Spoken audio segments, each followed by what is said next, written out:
Bismillah, assalamualaikum warahmatullahi wabarakatuh. Alhamdulillah, wassalatu wassalamu ala rasulillah wa ba'du. Allahumma arzuqna ilman wa hudan wa tuqan wa salahan ya mujib as-sa'ilin, Allahumma amin. Ikhwati al-ahibba, jamaah yang semoga senantiasa dirahmati Allah subhanahu wa ta'ala. Bersyukur kita kepada Allah Jalla Jalaluh yang sampai dengan detik ini banyak memberikan kita nikmat dan karunia, nikmat iman, Islam, kesehatan dan taufik dari Allah subhanahu wa ta'ala, sehingga kita bisa meniti jalan ketaatan kepada Allah subhanahu wa ta'ala, bisa duduk di majlis ilmu dalam rangka mendekatkan diri kepada Allah subhanahu wa ta'ala. Nikmat yang begitu besar dari Allah subhanahu wa ta'ala yang kita mohonkan semoga setiap nikmat yang datang menghampiri kita mampu kita maksimalkan sebagai momentum, sarana dan wasilah kita tambah dekat dan tambah taat kepada Allah subhanahu wa ta'ala. Ikhwatal iman, setiap kita tentunya berharap dan punya cita-cita untuk bisa mendapatkan ridha Allah dan dimasukkan ke dalam surga Allah subhanahu wa ta'ala. Setiap mukmin punya satu harapan, satu tujuan, dia bisa mendapatkan ridha Allah, mendapatkan rahmat Allah dan ditempatkan di surganya Allah subhanahu wa ta'ala. Semua di antara kita punya cita-cita dan tujuan tersebut. Bahkan tidak hanya kita kemudian ingin ditempatkan di surganya Allah, tapi juga kita ingin mendapatkan posisi yang lebih baik di surganya Allah subhanahu wa ta'ala.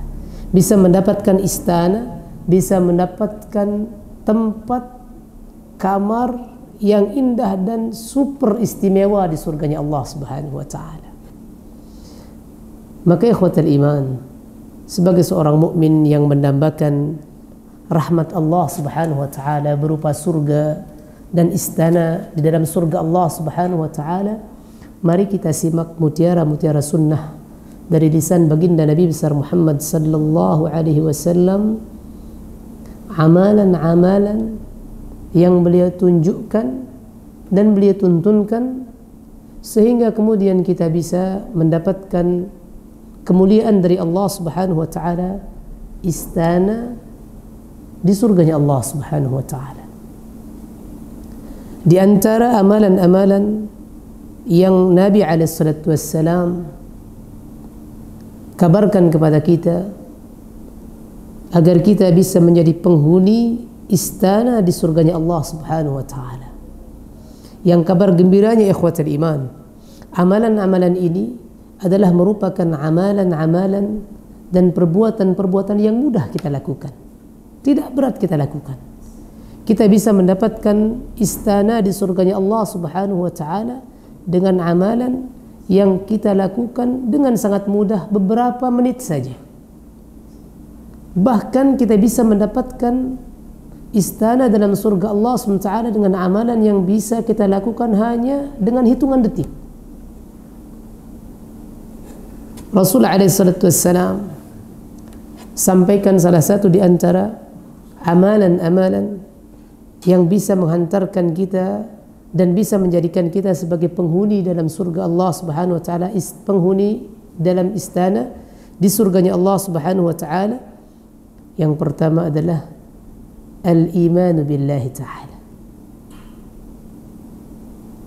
Siapa saja yang hidup dalam keimanan, kemudian dia merawat keimanannya sampai ajal menjemputnya, dia mati dalam keadaan beriman, maka Allah subhanahu wa ta'ala akan bangunkan satu tempat. Allah subhanahu wa ta'ala akan bangunkan dia satu kemah yang luar biasa dalam surga Allah subhanahu wa ta'ala. Kata Nabi SAW dalam hadis yang sahih muttafaqun alaih, Nabi SAW bersabda, inna lil mu'mini fil jannati la khaymatan min lu'lu'atin wahidatin mujawwafatin طولها 60 في السماء 60 ميلا walil mu'mini fiha ahlun yatufu alaihimul mu'min fala yara ba'duhum ba'dah. Kata Nabi SAW, sesungguhnya diperuntukkan untuk orang-orang yang beriman, al-mu'min, orang-orang yang beriman, diperuntukkan orang yang beriman kepada orang yang beriman fil jannah, di dalam surga Allah Subhanahu wa taala. Artinya seorang mukmin dengan iman dia hidup dalam keimanan dan dia wafat dalam keadaan iman, akan dimasukkan ke dalam surga Allah. Setiap mukmin akan dimasukkan ke dalam surga Allah. Dan luar biasanya kabar gembiranya ketika seorang mukmin dia bisa menjaga imannya sampai ajal menjemputnya, maka Allah akan muliakan dia dengan surga. Dan kata Nabi SAW, dalam surga dia akan diberikan khaymah min lu'lu'atin wahidah mujawwafah. Jadi dia akan diberikan satu kemah. Kemah jangan kemudian dibayangkan kemah yang seperti ada yang kita kenal di dunia ini.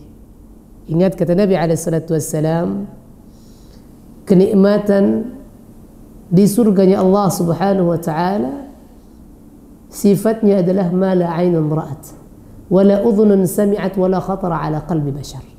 Bukan seperti kemah yang pernah kita lihat di dunia. Setiap kenikmatan yang ada di surganya Allah Subhanahu wa taala itu tidak pernah kita lihat dengan mata kita saat ini. Kenikmatan yang tidak pernah kita dengar dengan telinga kita saat ini. Bahkan kenikmatan yang akan kita dapatkan dalam surga Allah itu tidak pernah terbayang dan terlintas dalam benak kita. Saking luar biasanya, melampaui setiap imajinasi kita daripada apa yang kita lihat dan apa yang kita pikirkan. Kata Nabi SAW, seorang yang beriman di dalam surga Allah, dia akan dimasukkan ke dalam surga dan dia akan diberikan khaymah, kemah, yang sifatnya kemah tersebut terbuat dari lu'lu'ah, permata. Kita kalau di dunia ini pernah lihat nggak ada kemah yang kemudian dibuat dari permata? Pernah lihat nggak para jemaah semuanya? Nggak pernah lihat. Ini keistimewaan, makanya mala ainun ra'at, sifat kenikmatan dalam surga yang tidak pernah terlihat oleh kita, tidak pernah terdengar oleh telinga kita, bahkan tidak pernah terbersit dan terlintas dalam benak kita. Kenikmatan surga, khaymah yang dibalut dengan permata, kemudian sifatnya tuluha fis sama, tingginya menjulang ke langit 60 milan, 60 mil menjulang. Kemah, kalau kita ibaratkan sekarang tower yang tinggi. Ini disiapkan bagi siapa? Orang-orang yang beriman, seorang mukmin.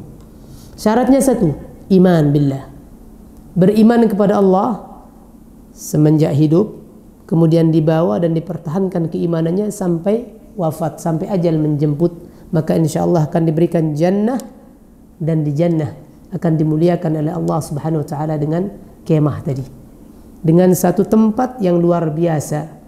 Bahkan di situ, di samping kita diberikan tempat yang luar biasa tadi, kemah yang terbalut dengan permata yang tingginya menjulang ke langit 60 mil pun kemudian Allah SWT berikan lil mu'mini fiha ahlun, akan diberikan keluarga-keluarga, istri-istri.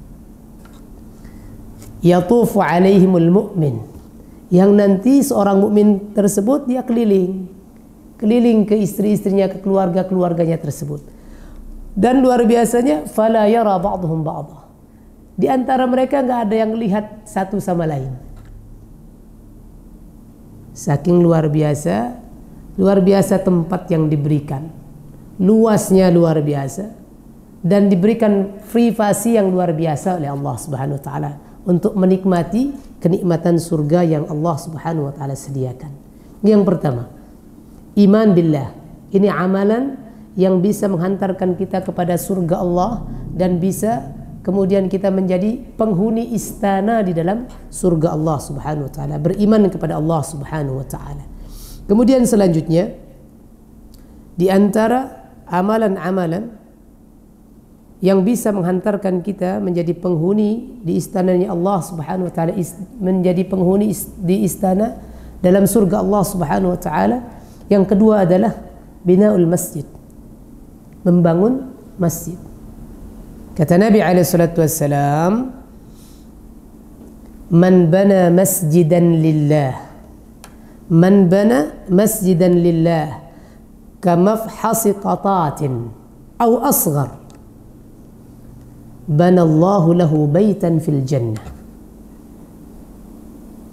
Siapa saja yang membangun masjid ikhlas karena Allah Subhanahu wa taala, man bana masjidan lillah, bahasa hadisnya, man bana masjidan lillah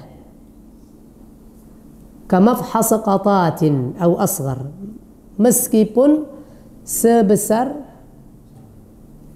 bukan sarang burung, sebesar, ada burung punya sarang tadi, burung punya sarang, di sarang tersebut ada burung menempatkan telurnya. Nah, itu namanya mafhas qatat, tempat burung menempatkan telurnya di dalam sarang itu, sekecil itu. Au asgar, kata Nabi, atau yang lebih kecil. Banallahu lahu baitan fil jannah. Orang yang, artinya apa?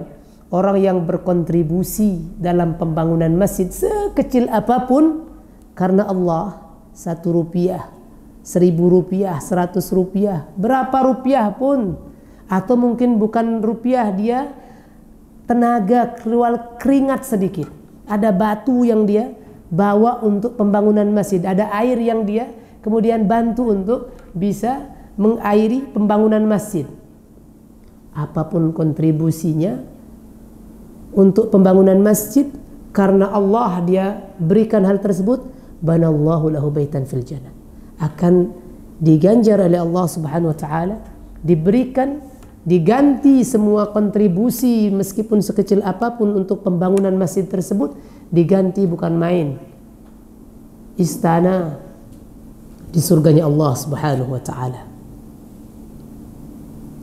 Makanya bahasa hadis ini kalau kita sedikit tadabburi, kata Nabi alaihi salatu wasallam, man bana masjidan lillah. Kata-kata masjidan itu pakai nakirah dia, bukan al-masjidah. Al-Imam Ibnu Hajar beliau mengatakan hal ini kemudian mengisyaratkan tentang betapa kemudian Allah Subhanahu wa taala memberi keluasan, rahmat Allah Subhanahu wa taala begitu luas. Ini diungkapkan oleh Nabi alaihi salatu wasallam dengan kata masjid, dengan kata nakirah, agar bisa memperluas cakupan. Siapa saja, sebesar apa saja, dia berkontribusi untuk masjid sekecil apapun. Yang penting ada kontribusinya untuk masjid, untuk pembangunan masjid. Dengan syarat tadi lillah, karena Allah, mesti akan diganjar dengan istana dalam surga Allah SWT. Akan dibangunkan satu rumah, satu istana dalam surga Allah Subhanahu wa taala. Amalan yang begitu mudah. Kalau ada kemudian dimanapun kita temukan ada pembangunan masjid, kita kontribusi saja. Apapun kemampuan kita, sebesar apapun, sekecil apapun, bantu saja. Yang penting pasang niatnya lillahi ta'ala. Sekecil apapun kita berkontribusi untuk pembangunan masjid dengan niatan karena Allah, Allah SWT akan balas dengan membangunkan kita satu istana dalam surga Allah Subhanahu wa taala. Ini yang kedua. Yang berikutnya, amalan yang mudah, yang tidak kemudian membutuhkan biaya, tidak membutuhkan tenaga yang banyak, apalagi buat tetangga masjid, buat kita yang tinggalnya di dekat masjid. Ketika kita pergi ke masjid, baik di pagi hari ataupun di sore hari, kata Nabi alaihi salatu wassalam, man ghada ilal masjidi aw raha. Siapa saja yang pergi ke masjid di pagi hari atau di sore hari, a'adallahu lahu nuzulahu minal jannati kullama ghada aw raha. Allah Subhanahu wa taala siapkan satu tempat di surganya Allah Subhanahu wa taala setiap dia pergi di pagi hari atau di sore hari. Ini menjadi apa?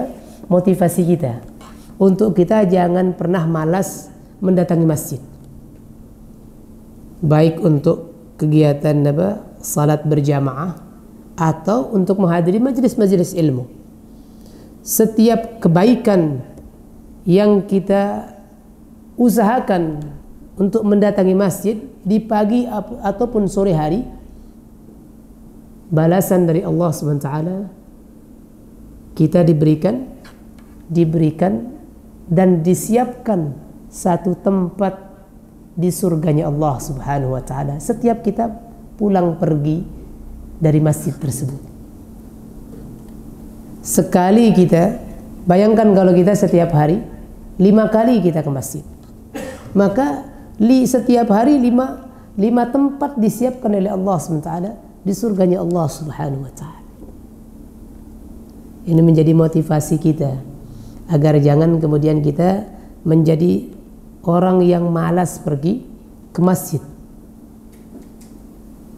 Setiap ada panggilan azan, apalagi kita dekat rumah dengan masjid, jauh, masya Allah, fadilahnya lebih banyak lagi. Karena mendatangi masjid di samping mendapatkan fadilah, dibangunkan tempat, disiapkan tempat di surganya Allah Subhanahu wa taala, setiap langkah kita yang kita langkahkan menuju masjid, satu langkah Allah Subhanahu wa taala angkat derajat, satu langkah Allah ampunkan dosa. Berapa langkah kita melangkahkan kaki ke masjid? Sebanyak itu kemudian kita mendapatkan maghfirah dari Allah dan mendapatkan kemuliaan, diangkat derajat oleh Allah Subhanahu wa taala.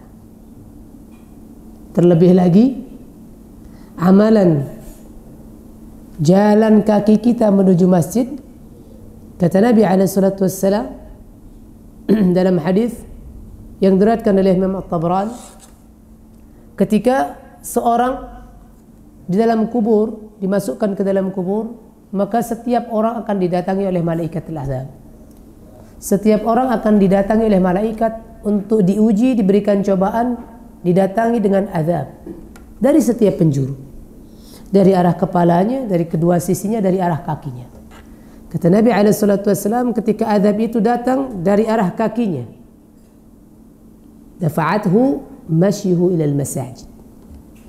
Maka yang menjadi tameng saat itu, ketika kita di alam kubur, ketika malaikat azab mendatangi kita dengan azab dari arah kaki kita, yang menjadi tameng saat itu, menjadi teman setia dan penolong kita dari azab yang didatangkan oleh malaikat dari arah kaki kita adalah langkah kaki kita menuju masjid.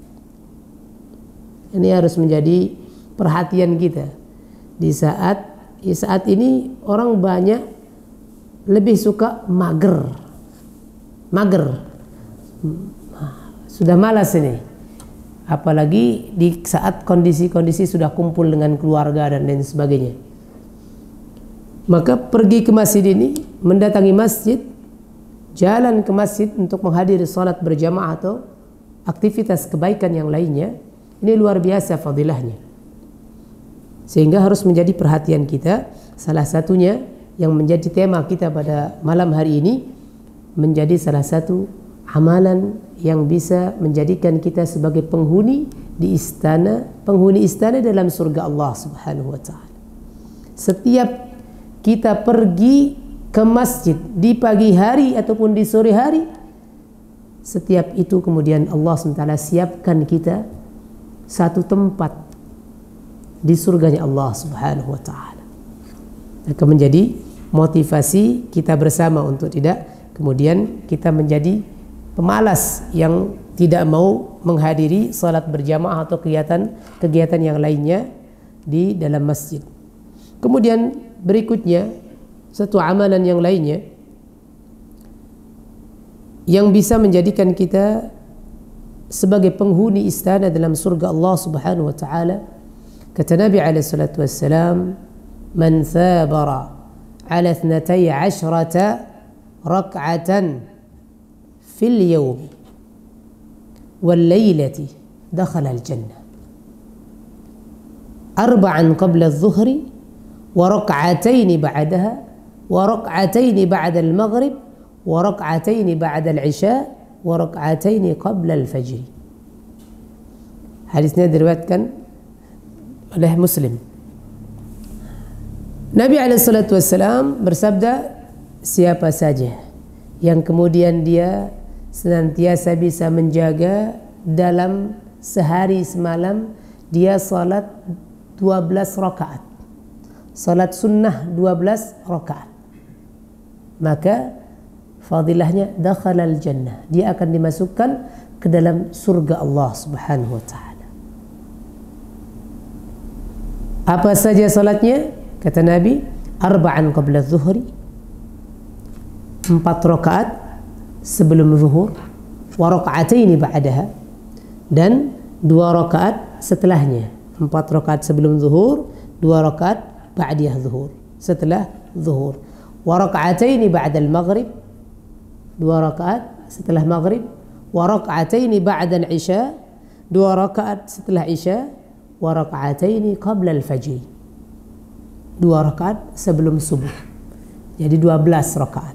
Siapa saja yang bisa kemudian dia di dalam sehari semalam dia salat 12 rakaat, maka akan dimasukkan ke dalam surga Allah Subhanahu wa taala. Dalam riwayat lainnya dari Nu'man bin Salim dari Amr bin Aus, dia berkata bahwasanya Ansabah ibnu Abi Sufyan ketika dia sakit yang menjelang wafatnya, kemudian dia mengabarkan, menceritakan kepada kepada Amr bin Aus, dia berkata, sami'tu Ummu Habibah, aku mendengar Ummu Habibah, dia taqul, dia berkata, sami'tu Rasulullah sallallahu alaihi wasallam yaqul, aku mendengar Nabi alaihi salatu wassalam bersabda, man shalla 12 rak'atan fi yawmin wa lailatin, siapa saja yang salat 12 rakaat dalam sehari semalam, bunya lahu bihinna baitun fil jannah, akan dibangunkan dengannya, dia akan dibangunkan dengan salat 12 rakaat yang dilakukan satu istana di dalam surga Allah Subhanahu wa taala. Kalau kita bisa salat 12 rakaat saja, 12 rakaat salat sunnah 12 rakaat dalam sehari semalam, maka fadilahnya kita akan dimasukkan ke dalam surga Allah dan akan dibangunkan satu istana di dalam surga Allah Subhanahu wa taala. Ummu Habibah kemudian beliau berkata, fama taraktuhunna mundu sami'tuhunna min Rasulillah sallallahu alaihi wasallam. Ummu Habibah mengatakan, aku kemudian tidak pernah meninggalkan untuk mengerjakan salat sunnah 12 rakaat semenjak aku dengar Nabi SAW bersabda terkait hal tersebut. Begitu juga perawi yang lainnya yang mendengar dari Ummu Habibah, Ansabah bin Abi Sufyan, dia pun mengatakan, fama taraktuhunna mundu sami'tuhunna min Ummi Habibah. Aku pun kemudian tidak pernah meninggalkan mengerjakan salat 12 rakaat tersebut semenjak aku dengar sabda Nabi tersebut dari Ummi Habibah. Pun kemudian Amr bin Aus mengatakan, ma taraktuhunna mundu sami'tuhunna min Ansabah. Amr bin Aus pun demikian. Dia berkata, aku tidak pernah meninggalkan untuk salat dalam sehari semalam 12 rakaat. Terus aku lakukan semenjak aku dengar hal tersebut dari Ansabah. Sampai ke perawi yang terakhir, Nu'man bin Salim, dia pun mengatakan, ma taraktuhunna mundu sami'tuhunna min Amr bin Aus. Tidak pernah aku tinggalkan untuk melakukan salat sunnah 12 rakaat dalam sehari semalam semenjak aku dengar hal tersebut dari Amr bin Aus. Ini menunjukkan hirs, kesungguhan para sahabat Nabi SAW untuk mendapatkan fadilah, untuk mendapatkan pahala yang besar dari Allah Subhanahu wa taala. Dia terus kemudian termotivasi dengan berita-berita, kabar-kabar, fadilah yang disampaikan oleh Nabi SAW. Maka salah satunya sebagai amalan yang bisa menghantarkan kita menjadi penghuni istana dalam surga Allah, jangan sampai kita tinggalkan salat sunnah 12 rakaat sehari semalam. 4 rakaat sebelum zuhur, 2 rakaat sesudah zuhur, 2 rakaat sesudah maghrib, 2 rakaat setelah isya, dan 2 rakaat sebelum fajar, sebelum subuh. 12 rakaat. Kalau mau tambah yang lainnya, Masya Allah. Kalau hanya bisa itu, Alhamdulillah, sudah dapat padilahnya. Ini diantara amalan-amalan. Berikutnya amalan juga yang bisa kita lakukan agar kita mendapatkan atau menjadi penghuni istana dalam surga Allah Subhanahu wa taala. Salat duha 4 rakaat dan salat qabliyah zuhur 4 rakaat. Kata Nabi alaihi salatu wassalam, man shalla ad-duha arba'an wa qabla al-ula arba'an buniya lahu biha baitun fil jannah. Hadis sahih.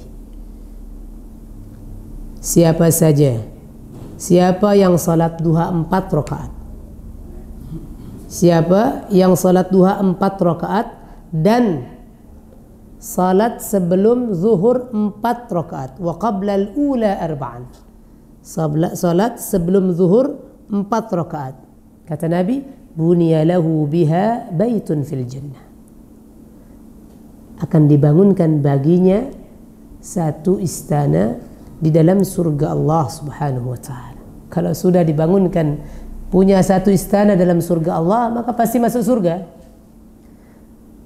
Sudah pasti masuk surganya, karena sudah ada tempat yang disediakan oleh Allah Subhanahu wa taala dalam surganya. Maka pasti akan dimasukkan surga oleh Allah Subhanahu wa taala. Ini termasuk amalan-amalan yang mudah kita lakukan. 4 rakaat kira-kira berapa menit tuh? Berapa menit kira-kira 4 rakaat salat duha? Sampai 5 menit tak? Nyampe? Enggak nyampe kan ya? Oke, 4 menit. Oke, katakanlah 5 menit. Qabliyah zuhur pun sama, 10 menit berarti. 4 rakaat duha, 4 rakaat sebelum zuhur. 5 tambah 5, 10.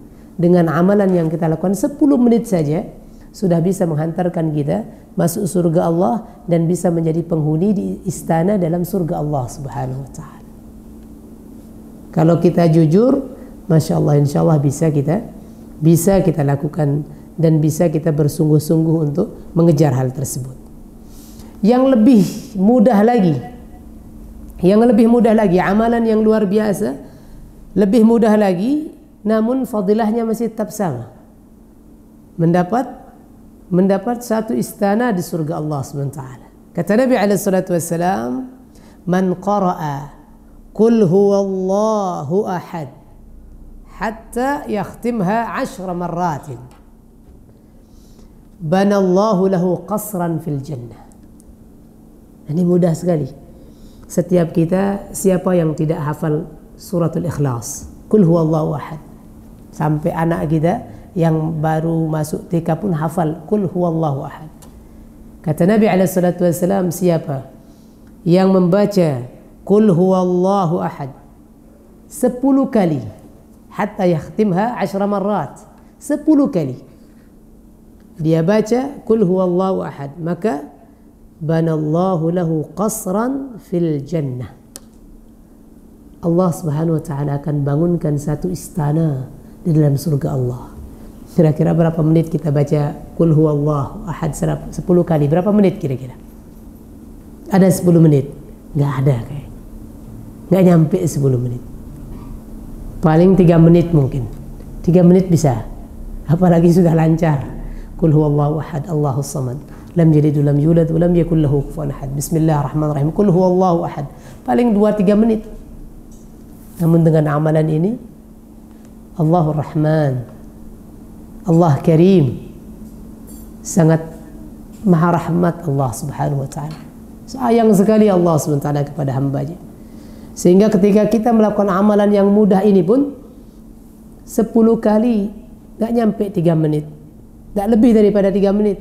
Kita baca Qul huwallahu ahad 10 kali, maka fadilahnya Allah Subhanahu wa taala akan bangunkan satu istana dalam surga Allah Subhanahu wa taala.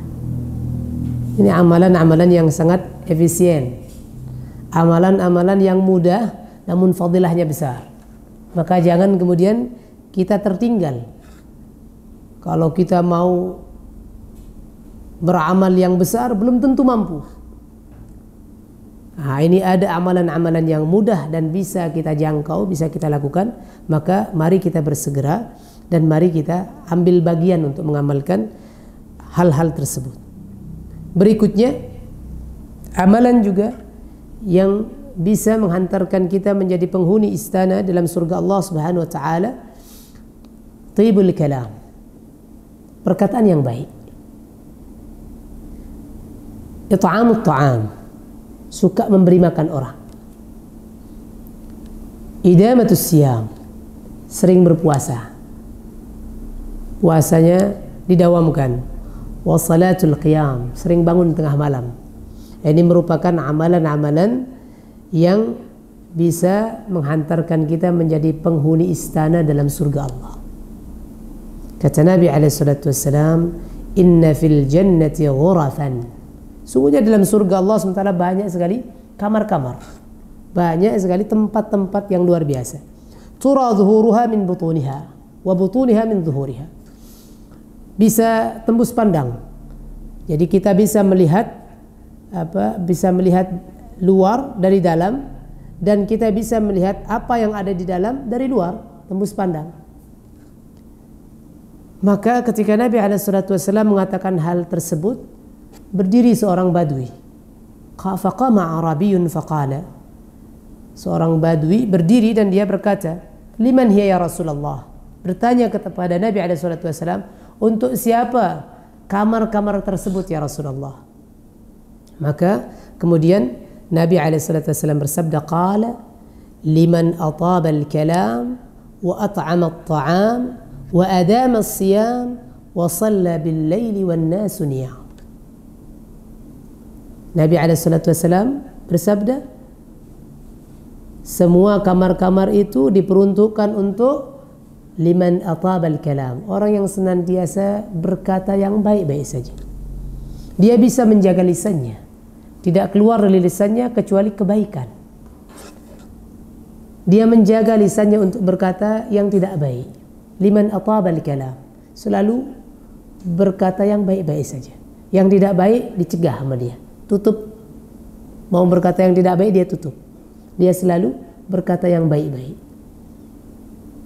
Bagi orang yang bisa menjaga lisannya, tidak mengatakan kecuali yang baik, maka Allah Subhanahu wa taala berikan kamar yang istimewa dalam surga Allah Subhanahu wa taala, tempat istana dalam surga Allah Subhanahu wa taala. Wa at'ama at-ta'am, kata Nabi. Dan bagi orang yang senantiasa gemar memberi makanan. Dan ini Masya Allah, memberi makanan ini luas. Bisa jadi kita yang punya orang yang kita tanggung. Seorang ayah, dia memberi makan kepada anaknya, pada istrinya, masuk pada bagian wa at'amat ta'am. Kepada orang-orang yang dinafkahinya, atau dia memberikan makan kepada orang yang membutuhkan, fakir, miskin dan lain sebagainya. Yang jelas pada orang-orang yang gemar memberikan makan, termasuk kepada keluarga yang dinafkahi, yang ditanggung nafkahnya.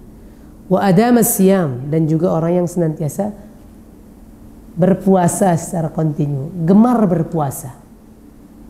Dia senantiasa menjaga puasa. Setiap ada kesempatan dia berpuasa. Ini juga termasuk bagian orang-orang yang dimuliakan oleh Allah SWT, menjadi penghuni istana dalam surga Allah Subhanahu wa taala.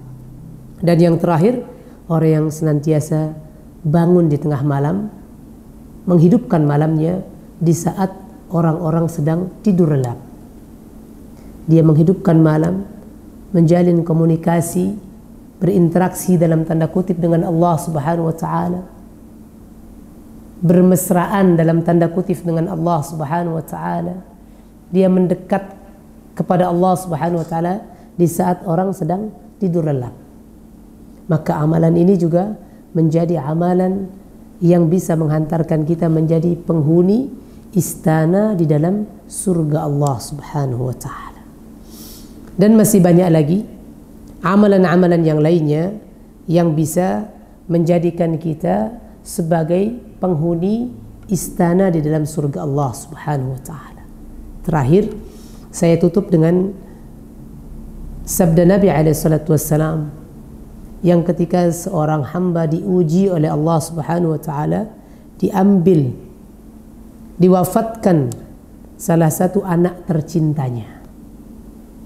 Salah satu fadilah yang diberikan, hadiah yang diberikan oleh Allah Subhanahu wa taala kepada seorang hamba, yang diambil anak buah hatinya, kesayangannya oleh Allah SWT, kemudian dengan itu dia tetap bersabar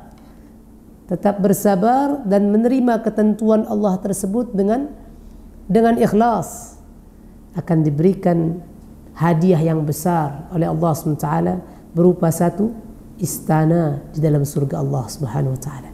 Kata Nabi SAW, "Idza mata waladul 'abdi qala Allahu li malaikatihi." Ketika seorang anak diwafatkan oleh Allah Subhanahu wa taala, maka kemudian Allah Subhanahu wa taala berfirman kepada malaikat-malaikatnya, "Qabadtum walad 'abdi." Engkau telah mewafatkan anak hambaku. Fayaqulun, maka para malaikat mengatakan, "Na'am." Iya ya Allah. Fayaqul, kemudian Allah berfirman, "Qabadtum samarat fuadih." Kalian mengambil buah hatinya. Fayaqulun na'am, maka malaikat pun menjawab, iya ya Allah. Kemudian Allah berfirman, fayaqul, madza qala 'abdi? Apa yang dikatakan oleh hambaku yang aku ambil buah hatinya tersebut? Fayaqulun, kemudian malaikat kemudian mengatakan, hamidaka wastarja'. Dia memujimu ya Allah, dan dia kemudian istirja', mengembalikan semuanya kepadamu, ikhlas terhadap ketentuanmu, seraya berkata, inna lillahi wa inna ilaihi raji'un. Seorang ayah tadi atau orang tua yang diambil anaknya, dia memuji Allah, kemudian dia istirja', mengembalikan itu semua kepada Allah Subhanahu wa taala, maka Allah Subhanahu wa taala kemudian berfirman, fayaqulullah ubnu li'abdi baitan fil jannah wasammuhu baital hamd. Allah kemudian memerintahkan malaikat-malaikatnya, bangunkan untuk hambaku satu istana di dalam surga Allah Subhanahu wa taala dan berikan dia nama Baitul Hamdi, istana pujian. Seorang hamba ketika diuji oleh Allah Subhanahu wa taala, diambil buah hatinya, diwafatkan buah hatinya, kemudian dia tetap menerima semua ketentuan Allah itu dengan ikhlas. Dia puji Allah, Subhanahu wa taala, dan istirja', dia mengembalikan semuanya kepada Allah Subhanahu wa taala seraya berkata, inna lillahi wa inna ilaihi raji'un. Maka Allah Subhanahu wa taala akan hadiahkan kado yang sangat berharga, kado spesial, istana dalam surga Allah yang dinamakan dengan Baitul Hamdi, istana pujian untuk hamba yang diambil buah hatinya, namun dia tetap bersabar, ikhlas menerima ketentuan Allah Subhanahu wa taala tersebut. Ini termasuk daripada amalan-amalan yang bisa menjadikan kita sebagai penghuni istana di dalam surga Allah Subhanahu wa taala. Kita memohon kepada Allah Subhanahu wa taala, semoga Allah Subhanahu wa taala senantiasa memberikan taufik kepada kita, memberikan pertolongan kepada kita, sehingga kita mudah mengerjakan ketaatan demi ketaatan, kita mudah mengamalkan amalan-amalan yang bisa menghantarkan kita kepada ridha Allah, bisa menghantarkan kita kepada rahmat Allah Subhanahu wa taala, yang karenanya kemudian kita dihadiahi surga Allah. Dan Allah SWT mudah-mudahan memberikan kita taufik sehingga kita tetap istiqamah dalam ketaatan tersebut sampai ajal menjemput kita. Allahumma amin, Allahumma amin, amin ya rabbal alamin. Hadanallahu wa iyyakum ajma'in. Kita cukupkan sampai di sini. Kita tutup dengan doa kafaratul majlis. Subhanakallahumma rabbana wa bihamdika asyhadu an la ilaha illa anta astaghfiruka wa atubu ilaik. Baik, sebelum nanti diakhiri, kalau ada 1-2 pertanyaan atau ada yang mau menambahkan, tafadhal, terkait dengan tema kita, amalan penghuni istana dalam surga Allah Subhanahu wa taala. Kami persilahkan kalau ada yang mau bertanya atau ada yang mau menambahkan, tafadhal. Satu pertanyaan, Ustaz, ini terkait dengan amalan-amalan yang sudah dilakukan. Apabila kita sudah melakukan amalan-amalan tersebut, ibadah-ibadah tersebut, dan dijadikan ganjaran yang sangat mulia, apakah ada pembatal, Ustaz, selama kita masih di dunia, selain kita keluar dari akidah Islam? Apakah ada pembatal, Ustaz, yang menyebabkan amalan tersebut gagal kita raih? Baik, jazakumullah khairan. Tayyib, bagus sekali pertanyaannya. Di antara pembatal-pembatal yang selain berbuat syirik kepada Allah Subhanahu wa taala, maka riya, melakukan amalan-amalan yang tadi disebutkan dengan dasar ingin dipuji oleh orang lain atau bukan karena Allah Subhanahu wa taala. Asyirkul asghar, syirik yang kecil, yang khafi, yang tidak kelihatan, karena kita lakukan dengan apa? Dengan hati kita. Makanya sangat penting kemudian kita membangun setiap amalan kita itu dengan ikhlas karena Allah. Innamal a'malu binniyat. Ini penting sekali.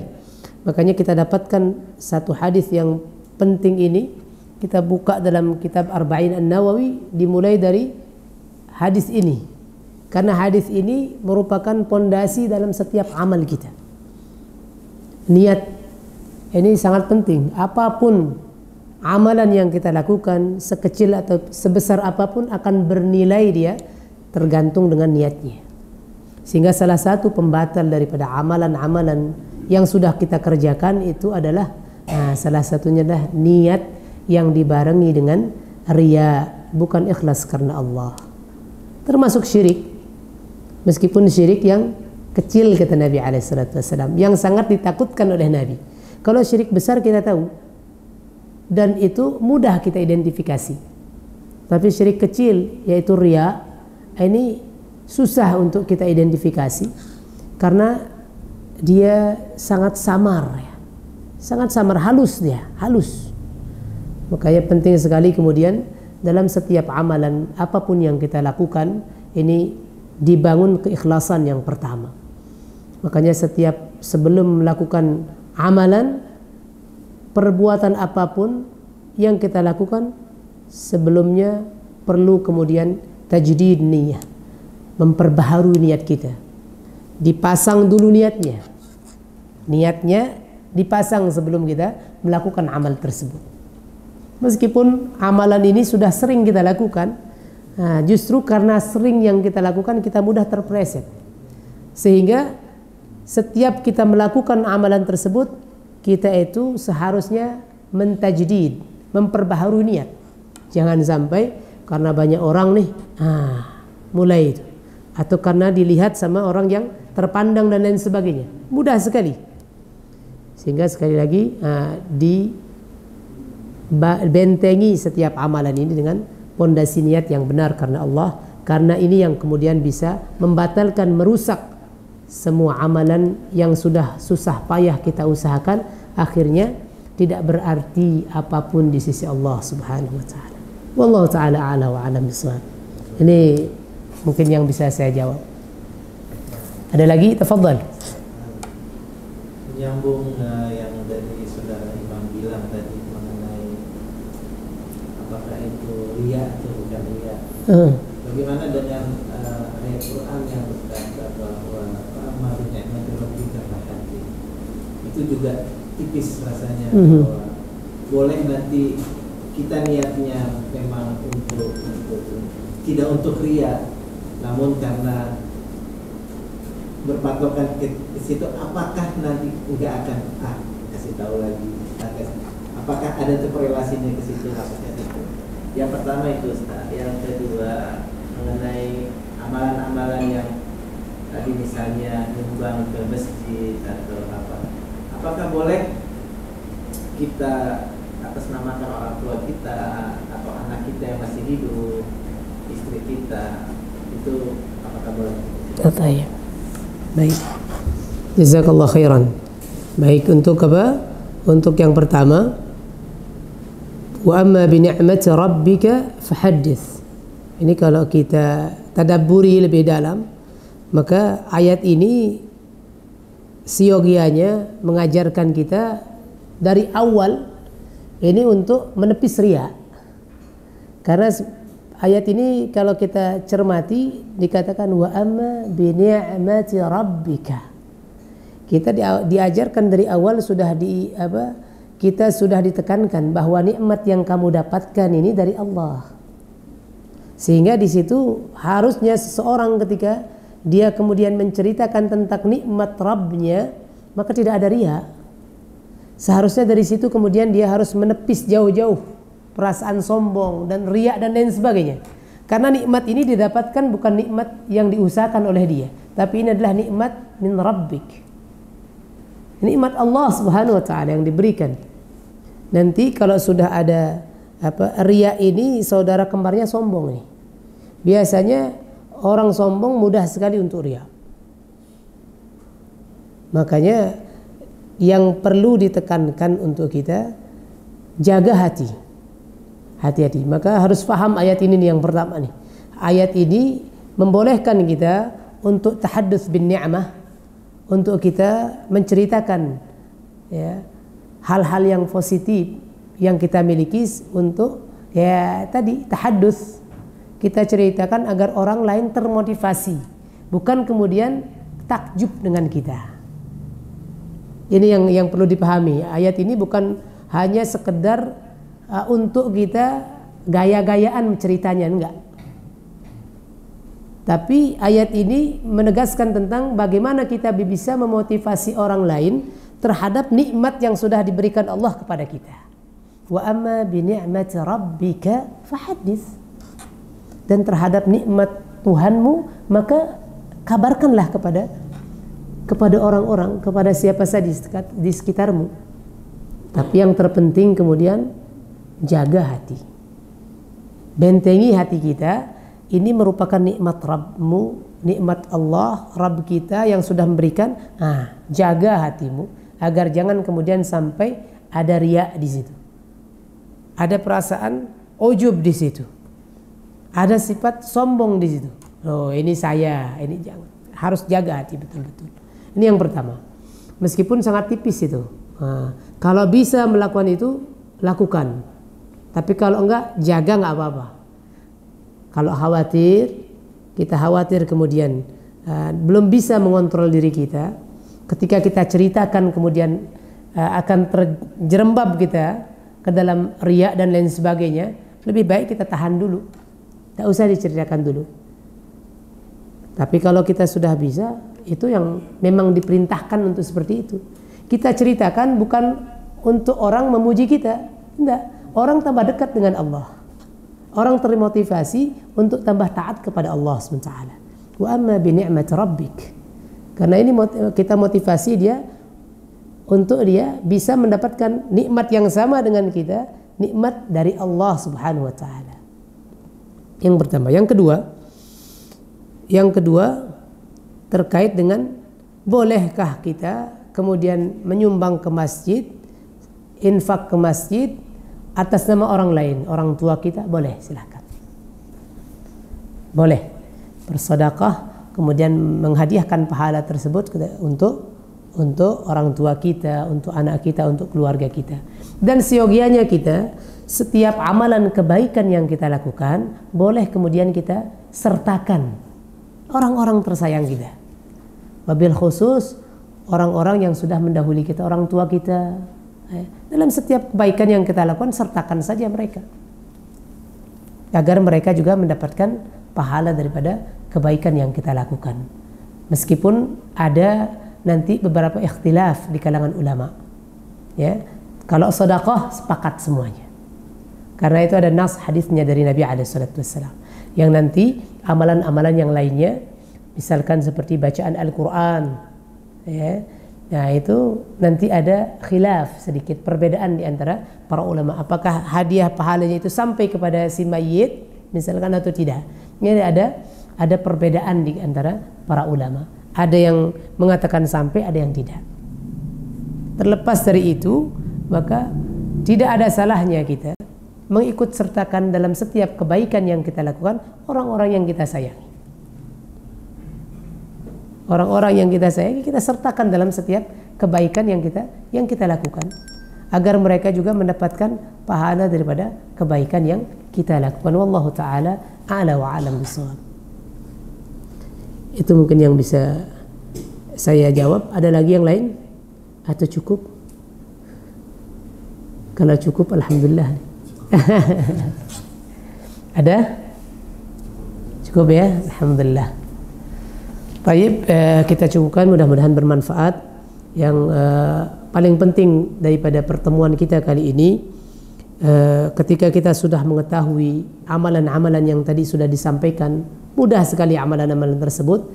Yang terpenting dari kita, mari kita amalkan. Jangan kemudian kita hanya sebatas mendengar, kemudian kita melupakan hal tersebut. Mari, siapa di antara kita yang tidak mau mendapatkan keistimewaan di surganya Allah dan menjadi penghuni istana dalam surga Allah? Siapa yang tidak mau? Kalau kita mau, tugas kita adalah amalkan. Kita kerjakan amalan-amalan yang mudah tersebut agar kita mendapatkan fadilah dan ganjaran istana, bahkan penghuni istana dalam surga Allah Subhanahu wa taala. Semoga Allah Subhanahu wa taala memberikan pertolongan kepada kita sehingga kita bisa melakoni, kita bisa istiqamah menekuni dan mengamalkan amalan-amalan yang tadi sudah disampaikan, amalan-amalan penghuni istana di dalam surga Allah Subhanahu wa taala. Allahumma amin. Amin amin ya rabbal alamin. Hadanallahu wa iyyakum ajma'in. Assalamualaikum warahmatullahi wabarakatuh.